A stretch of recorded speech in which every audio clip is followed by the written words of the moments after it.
Bonjour et bienvenue dans cette vidéo consacrée à la présentation du projet de la formation. C'est un projet qui sera développé en fin de formation lorsque nous aurons acquis toutes les connaissances nécessaires. Et voyons tout de suite ce que nous allons aborder. Alors, comme d'habitude, vous le savez si vous avez déjà suivi les formations que j'ai animées sur le site Alform, j'aime beaucoup le projet To-Do List puisqu'il nous permet avec un besoin fonctionnel minimum de mettre en place des éléments fondamentaux. Et en l'occurrence pour nous, nous allons pouvoir mettre en pratique les connaissances que nous aurons acquises lors de cette formation Angular avancée, à savoir les services, à savoir les pipes, enfin toutes les choses que nous allons aborder. Alors, il y aura une petite nouveauté, puisque si vous avez encore une fois suivi les formations précédentes que j'ai animées, eh bien vous avez dû vous rendre compte que j'étais assez friand d'un produit qui s'appelle Deployed, qui est un produit qui associe MongoDB et qui génère automatiquement une interface RESTful sans aucune ligne de code. Donc c'est très pratique et j'utiliserai ce produit pour le projet, mais c'est plutôt sur l'aspect exécution que je souhaiterais utiliser Docker pour cette formation.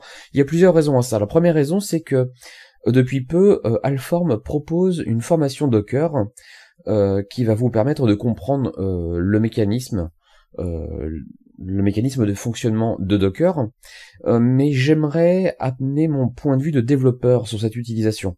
Donc je vous fais une petite présentation très rapide dans cette vidéo de ce qu'est Docker, en tout cas du point de vue du développeur et pas du tout du point de vue de l'administrateur ou de l'expert Linux. C'est vraiment d'un point de vue, je suis développeur et j'ai besoin d'avoir sur ma machine un environnement qui me permettrait d'effectuer des déploiements très rapides sans douleur. On va voir ça un petit peu plus tard.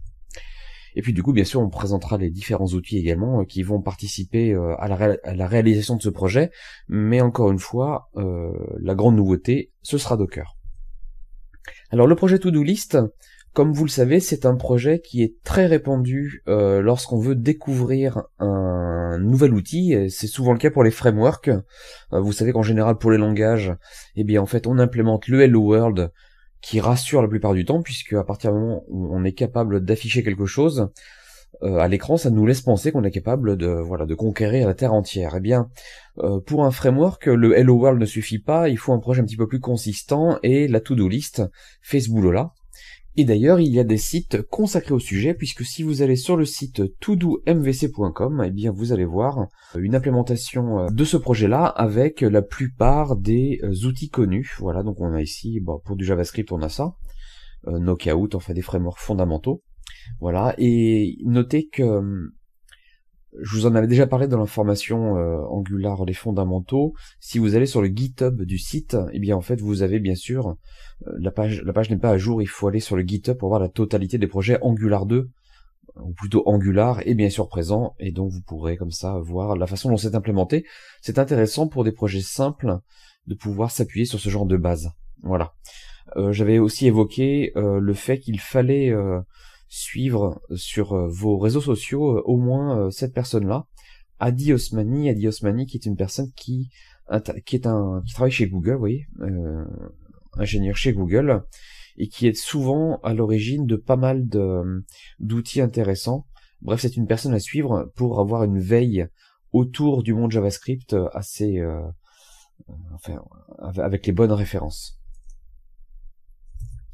Quoi qu'il en soit, vous l'avez compris, nous allons à nouveau réimplémenter le projet To-Do MVC, et encore une fois avec une approche un peu différente. Avec une approche en tout cas beaucoup plus précise. Alors parlons maintenant de Docker.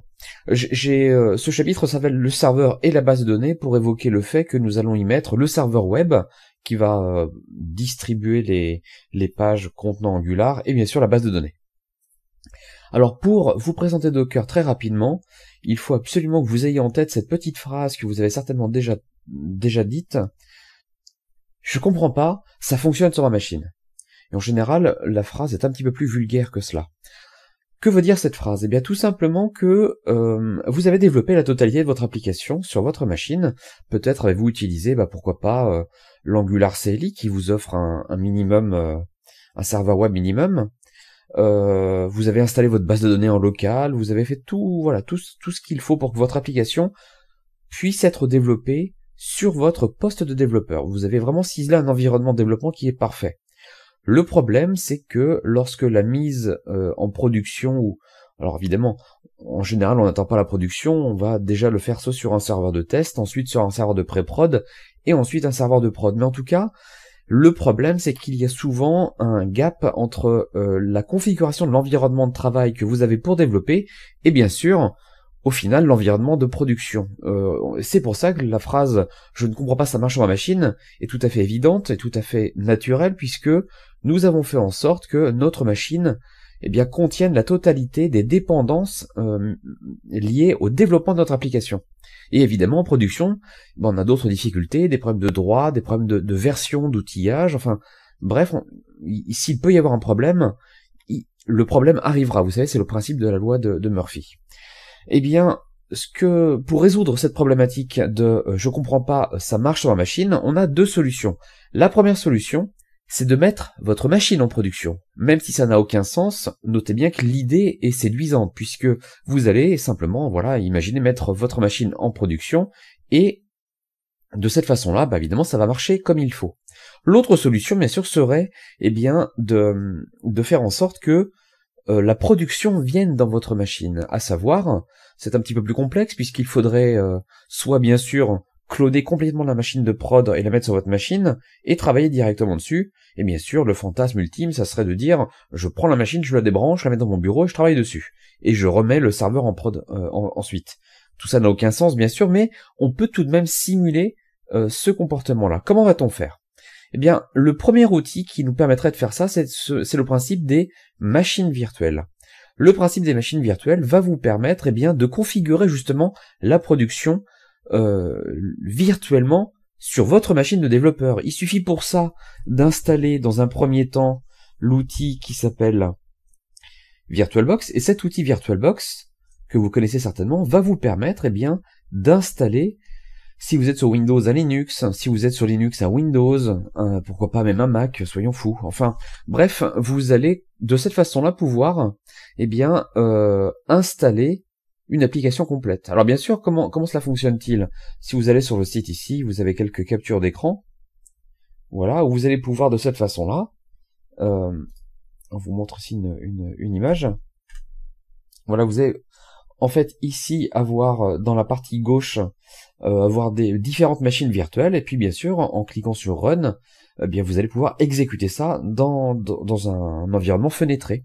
Donc bien sûr, vous connaissez certainement VMware, chez Microsoft il y a d'autres outils. Bon, celui-ci a l'avantage d'être gratuit, puis en fait c'est certainement le plus connu dans le monde des développeurs. Alors bien sûr, on a un problème lié à cette utilisation-là, c'est que c'est long, voilà. C'est-à-dire que lorsque vous allez vouloir ciseler votre machine virtuelle avec la configuration qu'il y a en production, vous allez certainement appeler le sysadmin ou la personne qui gère les serveurs en production, et vous allez lui demander quelle est la version, alors quel est le système d'exploitation que tu utilises, quelle est la version, quelle est la langue, quels sont les outils installés dessus, s'il y a des bases de données, quelles sont les versions de bases de données, quelles sont les versions des serveurs, enfin voilà, vous avez compris l'idée, c'est qu'il va falloir récolter le plus d'informations possible pour avoir dans cette machine virtuelle l'exacte reproduction de ce que vous allez trouver en production.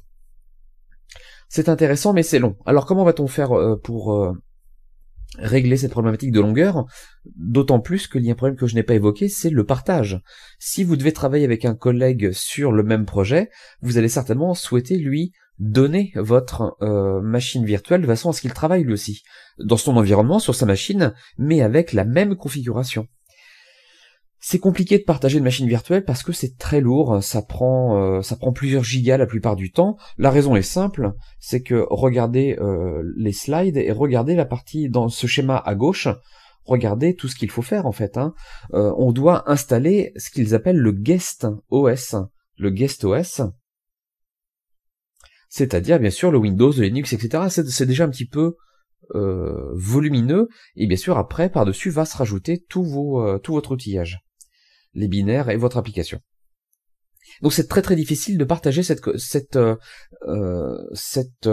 image virtuelle, et donc il faudra trouver une solution, trouver un système qui nous permette de configurer la totalité de votre machine virtuelle dans un simple fichier texte, de façon à ne partager avec votre collègue que ce fichier texte, dont l'objectif sera de provisionner la machine virtuelle. Provisionner, c'est le terme utilisé pour alimenter la machine virtuelle. Comment peut-on faire ça? On a des outils pour ça. Le premier outil, l'outil le plus connu, c'est Vagrant.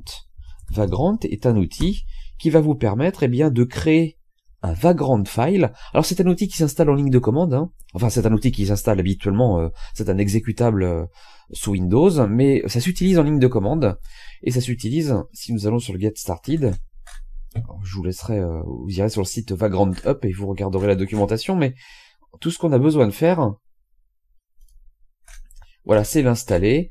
Vous avez un Vagrant, et en fait ensuite vous allez pouvoir initialiser un fichier et remplir ce fichier Vagrant file. Vous avez certainement l'information ici. Voilà, on vous dit créer un répertoire, Vagrant init pour créer un fichier, etc., etc. Je ne vais pas vous embêter avec ça, vous regarderez la documentation. Mais c'est très intéressant d'avoir cette possibilité-là, c'est-à-dire de tout configurer dans un fichier texte et le livrer à votre collègue, ou même le rajouter dans vos systèmes de versionning. Oui, ce n'est un seul fichier texte.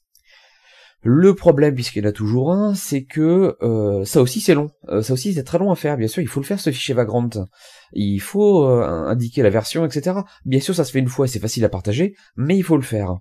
Le dernier outil que je voudrais vous montrer, c'est un outil qui s'appelle Puppet. Alors Puppet, oui, c'est avec c'est PHP-ET. C'est un outil qui va vous permettre de configurer votre machine virtuelle, mais de façon très simple, c'est-à-dire en cliquant, voilà, vous allez sur ce site, Get Started, et vous allez dire, par exemple ici, je veux effectivement travailler sur la VirtualBox, ou sur VMware, bref, peu importe.